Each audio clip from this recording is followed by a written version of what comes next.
ah, ano talaga ako, gano'n. And kung ikaw rin yung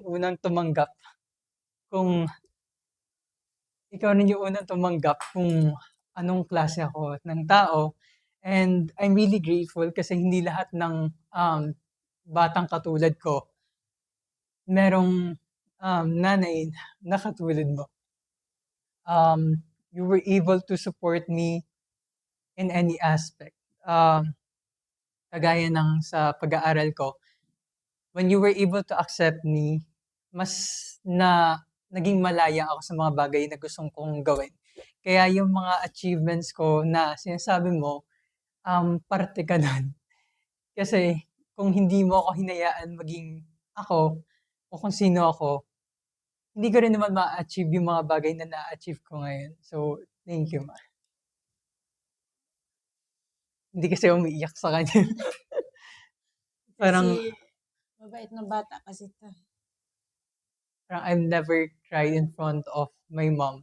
Kasi siguro it's sentimental as well for me na gusto ko maging stronger person in front of her para ako yung magiging tandayan niya or sandalan niya whenever she wants to cry or vent out. Pero this is actually the first time I cried out of love for her. So,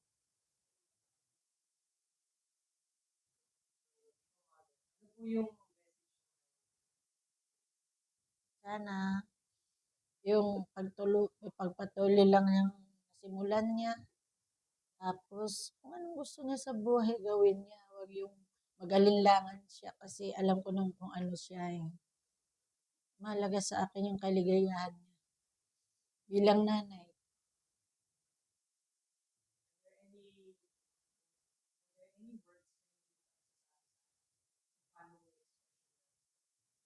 Malamal, malamal ko, malamal kita anak.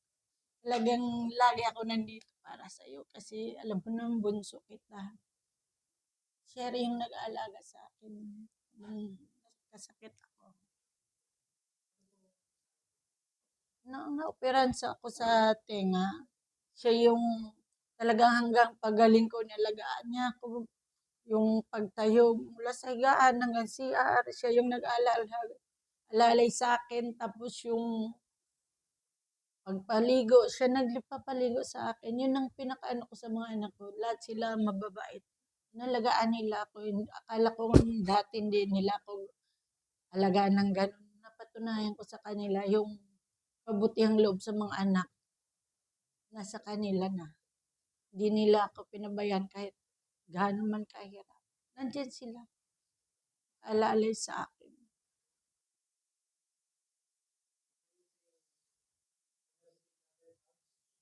Love you na. love you. Mukha mo.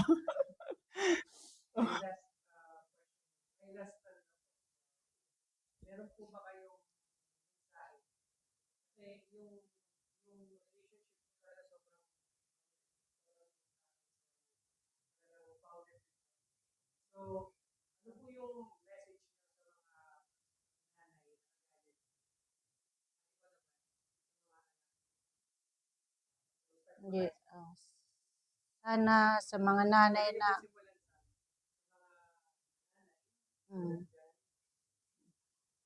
sa mga nanay na katulad ko, sana mahalin natin yung mga anak natin kasi sila yung tutulong din sa atin pagdating ng panahon, lalo pag nagkakasakit tayo.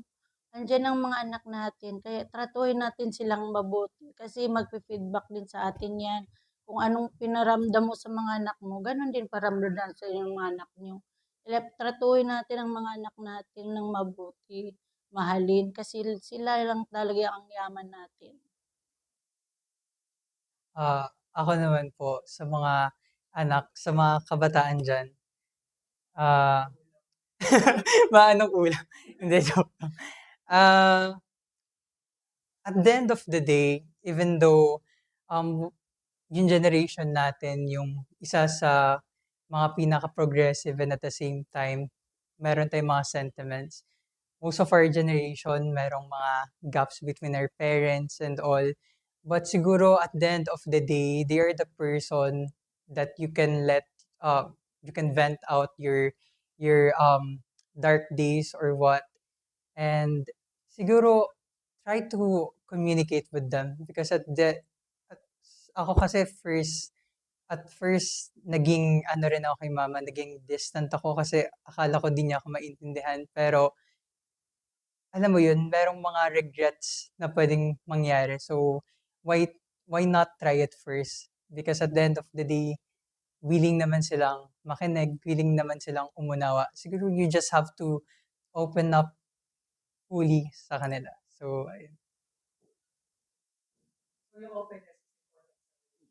Yes.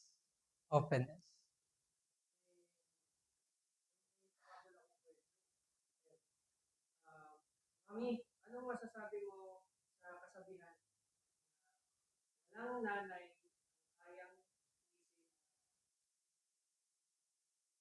Totoo yun, totoo.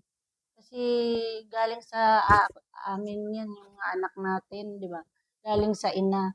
Kaya talaga yung pagmamahal, buhos na buhos sa mga anak natin. Parang ang sakit sa dibdib na makita mo sinasaktan yung anak mo sa ibang tao. Siyempre masakit bilang magulang. Kaya mahalin natin ang mga anak natin kasi sila rin naman ang tutulong sa atin pagdating ng panahon. Vincer. Vincer. Oo.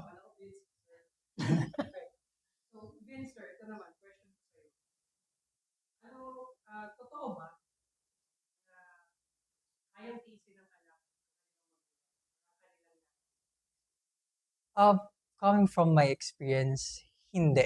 Siguro madali siyang sabihin, pero hindi siya madaling gawin. Kasi, um, sila yung, simula sa pagkabata, sila yung gumabay eh.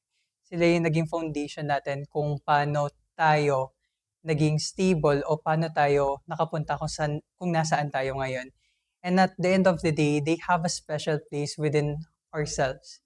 They have a special place within us na sa bawat bagay na gagawin natin, meron tayong maaalala tungkol sa kanila. And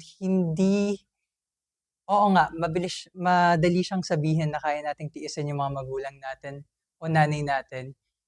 Pero yung kirot sa heart when it comes to them, kapag nakikita nating nahihirapan din sila, I know for a fact na everyone can experience that and hindi madaling tiisin ng isang nanay na nagbigay sa'yo ng foundation towards sa kung ano ka ngayon.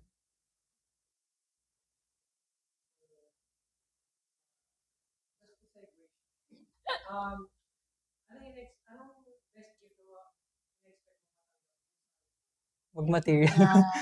Hindi. Okay na sa akin Sarap. na magsalo-salo kami magkasama, buong pamilya. Walang halaga yung mga material na bagay. Ang importante yung pundasyon yung bilang pamilya. Saka nagmamahalan. Kung sino yung nakakaangat, magtutulungan. Tulungan yung medyo nakakababa sa magkakapatid. Yan ang lagi kong pinapaalala sa kanila. Sige.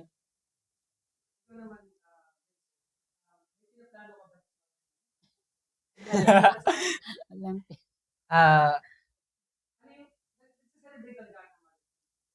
sa bahay lang. oo. Nagse-celebrate naman po kami.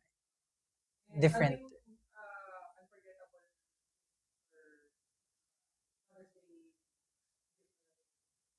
Siguro, ngayon kasi, iba na kasi yung panahon. Pero during nung medyo pata-pata pa ako, masyadong malapit kasi sa akin yung 'pag sinabing Mother's Day kasi yun na lang yung time na nabibigay ko yung, love letter ko kay mama. Sa love letter lang talaga kasi at that time wala pa naman ang source of anything to buy her anything. Pero, tina-try ko dati mag-ipon ta's konti-konti tapos bumibili ako sa SM ng damit na gusto ni mama. Eh, kaso ang gusto niya yung mga ganitong mga bestida, eh hindi ko naman alam na gano'n pala yung pinakagusto niya. So, 'pag binibigyan ko siya, tapos 'pag ending, 'pag sa bahay na, Ay, Hindi ayoko sinusuot. na. Hindi niya sinusuot kasi Ayaw. gusto niya yung Ang ganito. iksi kasi.